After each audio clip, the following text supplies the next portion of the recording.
Jean-Bernard, Salut. Une fois de plus dans ta boutique au Millennium, et on est venu chercher tes connaissances ancestrales sur le milieu de la BD. Ouais. Les gens qui feuillettent le preview, qui est le gros magazine, le gros catalogue pour commander des BD ou qui reçoivent le preview chez eux, remarquent que la section Marvel est à part du reste de la BD. Je sais pas si tu pourrais justement le montrer rapidement. Okay. Tu as le gros preview et tu as la petite section Marvel. Et le petit preview Marvel. Mais pourquoi? C'est une question qui me hante depuis des années et tu vas apporter des solutions à ça. Tu vas éclaircir le mystère. Ben, ça sera pas des solutions, on va faire une petite histoire. Un petit historique? Ok. Installez-vous au coin du feu avec un chocolat chaud. Partez la bûche. Jean-Bernard raconte une histoire. Okay. Ouais. Okay. Fait qu'on y va. Faut dire qu'au départ, depuis les années 80, qu'il y a eu ce qu'on appelle le direct market, qu'il y a eu des comic shops qui se faisaient distribuer les comics directement par les compagnies Marvel, DC, toutes ces compagnies-là. Aller jusqu'à 1993, il y avait un paquet de distributeurs. Ok, il n'y avait pas juste Diamond. Il n'y avait pas juste Diamond. Diamond, même, je pense, au début, n'existait même pas. Okay. Ici, au Canada, il y avait Andromeda, il y avait Multibook, pour ne nommer ces deux-là, qui étaient basés en Ontario et qui servaient pas mal l'Est du Canada. C'est avec eux autres que j'ai fait affaire au début. Okay. Tout ça. 93, Marvel décide d'acquérir un distributeur qui s'appelle Heroes World à l'époque. Pourquoi? Pour faire de la distribution. Pour rentrer dans le domaine de la distribution sans passer par un intermédiaire. C'est ça. Ils décident, eux autres, là, on va se distribuer nous autres mêmes. Les dealers, les comic shops de partout en Amérique du Nord vont venir nous voir et nous autres, on va leur envoyer les comics. On devient un distributeur Marvel. Bon. Ça a des avantages économiques, c'est ça? Pour eux autres, ça devait avoir des avantages, mais il faut dire qu'à cette époque-là, Marvel était en période d'acquisition. Ils achètent Heroes World, ils achètent des compagnies de cartes, ils achètent des compagnies de comics, Malibu, dans les comics, Fleer, dans les cartes de sport et non-sport, tout ça. Ils font des acquisitions en masse. Bon, le résultat, c'est que les petits distributeurs qu'on avait, Andromeda, Multibook, eux autres, ils perdent l'équivalent de 45-50% du marché. Faillite automatique. Ça va mal à la shop. Ces compagnies-là n'existent plus. Disparaissent. Du jour au lendemain, elles disparaissent. À ce moment-là, Diamond rentre en jeu. Qu'est-ce qu'il fait, Diamond? Il se retourne vite, il va chercher des gros noms, surtout DC et Dark Horse, et il les fait signer directement chez lui.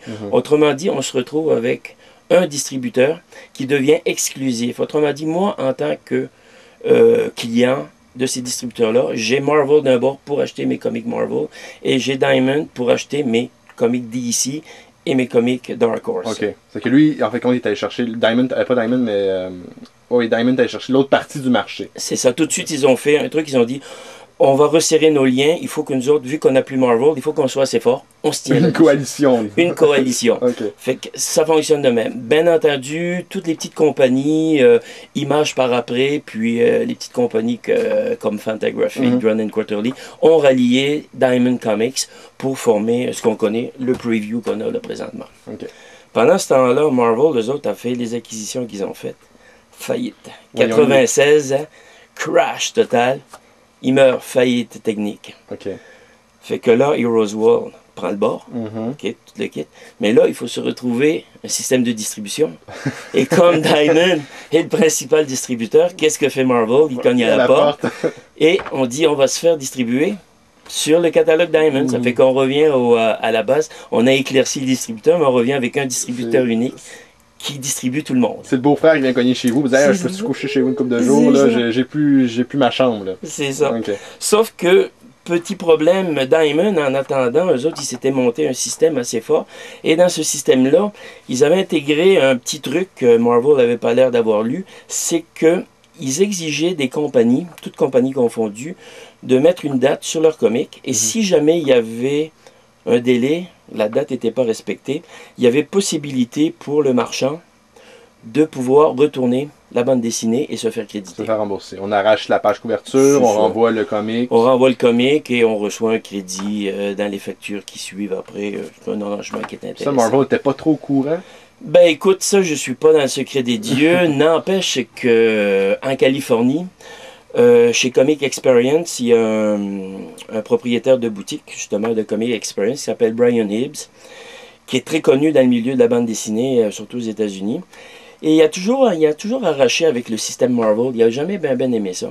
Et lui, quand il est venu le temps, à un moment donné, de dire Hey Marvel, il y a des comics qui sont en retard. Là, il faudrait qu'à un moment donné, vous adhériez puis que vous nous remboursiez. Bien entendu, Marvel a dit Oublie ça. Là, moi, c'est ça. Fait que Brian Hicks, ce qu'il a fait, c'est qu'il a intenté une poursuite. Il est allé dans un gros bureau d'avocats à New York. Il leur a mis ça sur la table. Il a dit au nom de tous les dealers de comics, là, ouais. je mets une poursuite sur le dos de Marvel. Parce qu'il voulait faire comme un front commun. Il voulait rallier les boutiques de BD. Je pense que même tu as reçu, toi, une lettre ici. Oui. Ce qui est arrivé, c'est très simple. C'est qu'une fois que le bureau d'avocats a été pris en charge de ce truc-là, ils nous ont envoyé des lettres à tous les dealers qu'il y avait sur la planète. Là. Ils leur ont dit il y a une poursuite intentée contre Marvel. Vous n'avez pas besoin de rien faire. Juste, si vous retournez rien, vous êtes d'accord avec ça. On s'en va, nous autres, on fonce. Okay. Le résultat, ça a pris quand même quelques années. Le résultat a fait qu'à un moment donné, on a reçu de l'argent de Marvel. Marvel a perdu. Ah, oui. Puis pour Marvel, ça s'est soldé à quelques millions de dollars. Poche, okay. C'est ça, on a tous reçu Donc, des crédits. Le lien avec Preview, c'est qu'ils se sont dit, nous autres, on veut continuer à distribuer avec le Preview, mais en se séparant, en même temps un petit magazine dedans le gros catalogue, on n'adhère plus à ces lois-là. C'est ce qui est arrivé. Quand ils ont payé leur truc, là, leur $1 million, ils n'ont pas bien aimé ça. Ils sont allés voir Diamond, puis là, ils ont dit, regardez, ce qu'on fait là, maintenant, c'est qu'on sort du Preview. Okay. Mais on va faire notre Preview à nous qui va être inclus dans le vôtre. Et puis, à partir de là, on n'est plus tenu aux dates. Plus de remboursement. Plus de remboursement. Et si un comic Marvel sort en retard, ben c'est tout bad. C'est en retard, puis on s'arrange comme ça. Mais sinon, pour le DC et les autres compagnies, on peut encore se faire rembourser? Oui. En tant que dealer, ça fonctionne encore de même. Si DC, Image, Dark Horse ont des retards, il y a possibilité. Dans les faits, on s'entend que c'est pas quelque chose d'énorme.